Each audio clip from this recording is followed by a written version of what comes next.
The afternoon sun hung high over the sprawling Whitmore estate, casting long golden beams across the manicured lawns and a marble driveway where a row of luxury cars sparkled as though they had been polished just for the light to admire. To the outside world, Charles Whitmore was the embodiment of wealth, power, and prestige, a millionaire businessman who had everything. His mansion stood tall like a palace, guarded by wrought iron gates and adorned with glass windows that caught the sun in dazzling displays. But inside this perfect picture of opulence, shadows of neglect and indifference were quietly creeping in. 7-year-old Emma Whitmore, Charles's only daughter from his late wife, was slumped in the back seat of a black SUV. She had been brought home after performing at her ballet recital, her tiny satin shoes still dangling from her feet. The recital had been important to her, the kind of event where children looked eagerly into the audience, searching for familiar faces. But Emma had danced under the warm stage lights without seeing her father in the crowd. Charles had been too busy with a business meeting, and his new wife, Vanessa, had slipped in late, scrolling her phone throughout most of the performance. Emma had twirled and leaped, hoping for a smile, but received only silence and the occasional flash of Vanessa's diamond bracelet as she adjusted her hair. Now, back home, the car door had been shut, the locks clicked, and everyone had walked away.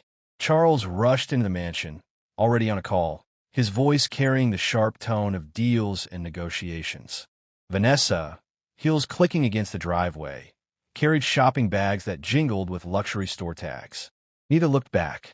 Neither noticed the small figure in the car's seat, her head leaning against the window. Emma woke slowly, her body sticky from the heat beginning to build inside the vehicle. The air was heavy, stifling. She rubbed her eyes and called faintly for her father. Then for Vanessa. No one came. Her small palms pressed against the tinted glass, leaving smudges as she tried to see through.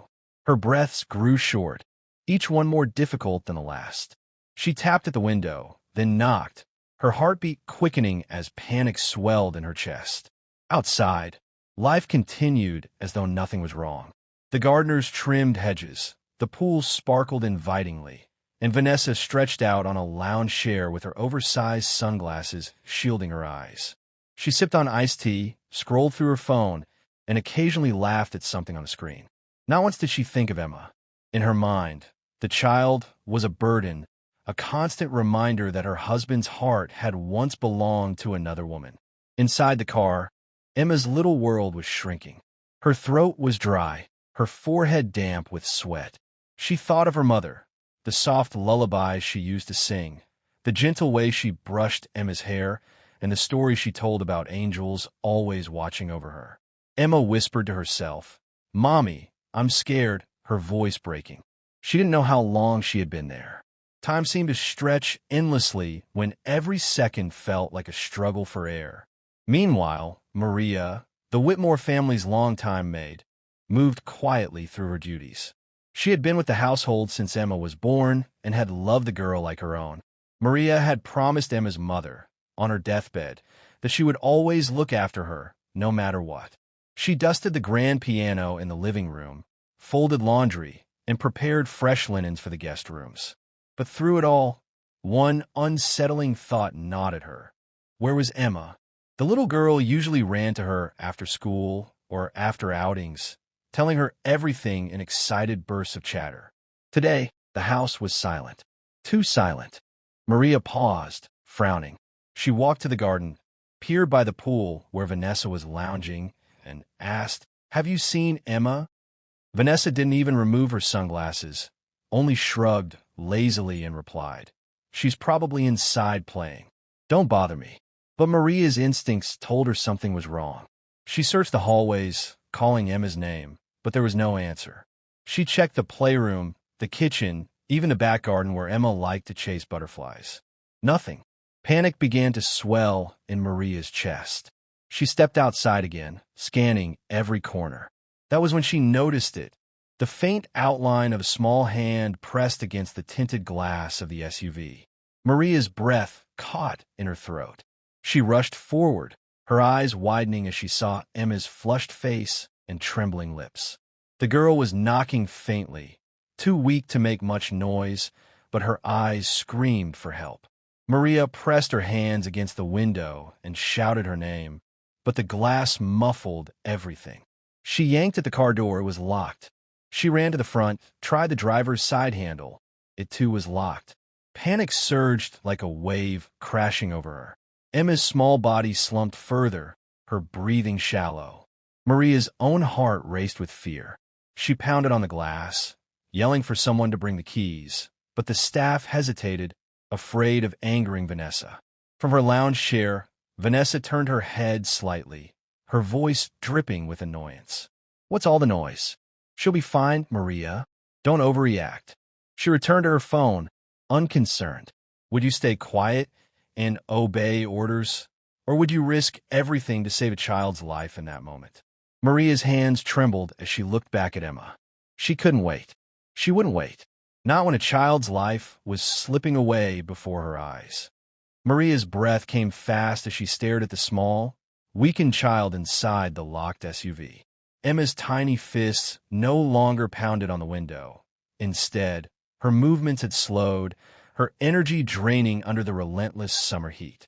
Sweat dripped down her temples, her lips were dry, and her eyes fluttered as though she were about to drift into unconsciousness. Maria pressed her palms hard against the glass, her voice hoarse from yelling. "Open the car. Somebody get the keys," she shouted, but the household staff froze in place, their faces pale. None dared to act without orders. They all knew Vanessa's temper. She was cruel when crossed. The house had grown accustomed to her sharp words and coldness. To defy her was to risk one's livelihood. But Maria didn't care about her job. She cared about Emma. Vanessa, lounging by the pool in her wide-brimmed hat, sighed loudly. "Maria, stop making a scene," she called out, irritation dripping from her voice. "She's fine. Kids can handle a little heat. Don't embarrass yourself in front of the neighbors." She returned her attention to her phone, scrolling without a shred of concern.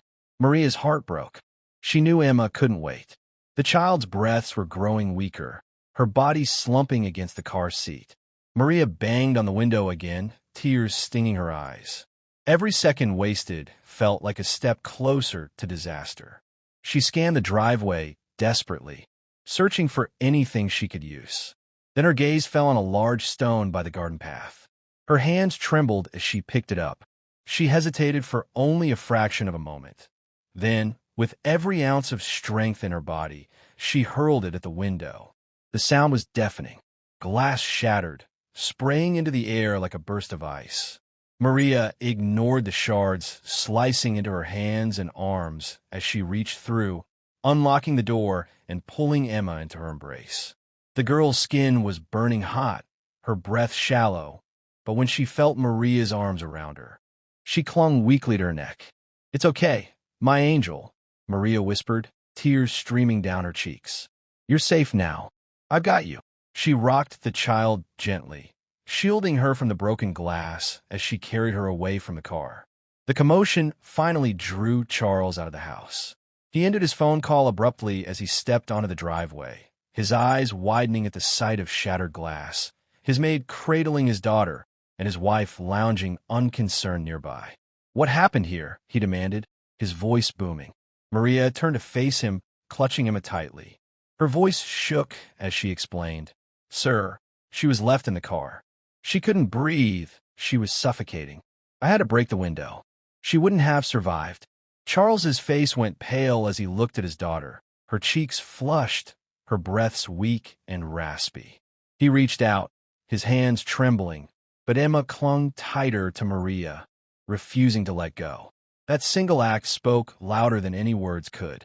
Vanessa finally rose from her chair, rolling her eyes. "Oh, for heaven's sake, Charles. Maria is overreacting. The girl was fine. Kids need to toughen up." Charles spun around, his eyes blazing with fury. "Fine," he roared. "You call this fine? My daughter could have died. You left her locked in a car in this heat." Vanessa's mouth opened and closed, but no excuse came. The staff standing nearby lowered their heads, unwilling to look at her. For once, Her authority seemed to crumble under the weight of her cold indifference. Charles turned back to Maria.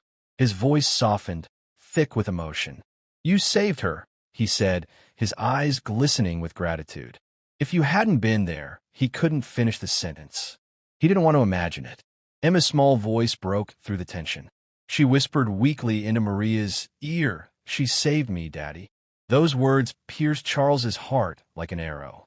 He saw the truth so clearly now, the difference between the woman who carried his last name and the woman who carried real love in her heart. That evening, the mansion was filled with an unspoken tension. Vanessa stormed about, muttering angrily about overdramatic servants and ungrateful children, but her words carried no weight anymore. Charles barely looked at her. His focus remained on Emma, who rested in her bed, Maria by her side, gently sponging her forehead with cool water. Charles sat in the corner, watching the scene unfold. He remembered his late wife's gentle spirit, the way she used to hum lullabies to Emma, the way she used to smile with her whole heart.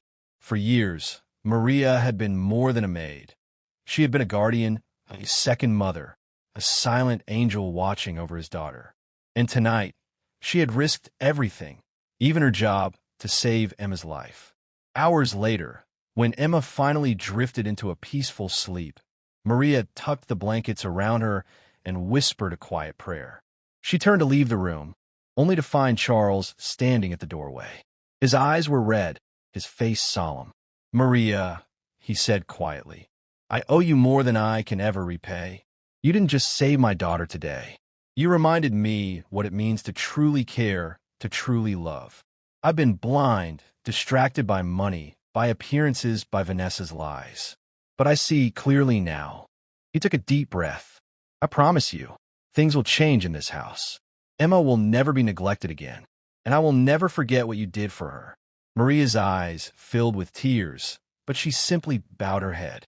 "Sir, I only did what any mother would do." Those words lingered in the air, striking deeper than anything else. Charles realized she was right. Vanessa had worn the title of stepmother, but Maria had lived the role with every fiber of her being. In the days that followed, Vanessa's power in the mansion crumbled. The neighbors whispered about the incident, the staff avoided her cold commands, and Charles's patience with her wore thin. Eventually, Vanessa packed her bags, her reign over the Whitmore estate cut short by her own cruelty. Meanwhile, Maria's place in the home grew stronger. She wasn't just a maid anymore. She was the heartbeat of the family, the protector of the little girl who now slept soundly in her arms at night. Emma would often whisper, "You're my hero, Maria," and Charles never argued. He knew it was true, because sometimes heroes don't wear capes. Sometimes they wear aprons, carry laundry baskets, and love with a strength that can break glass and save lives.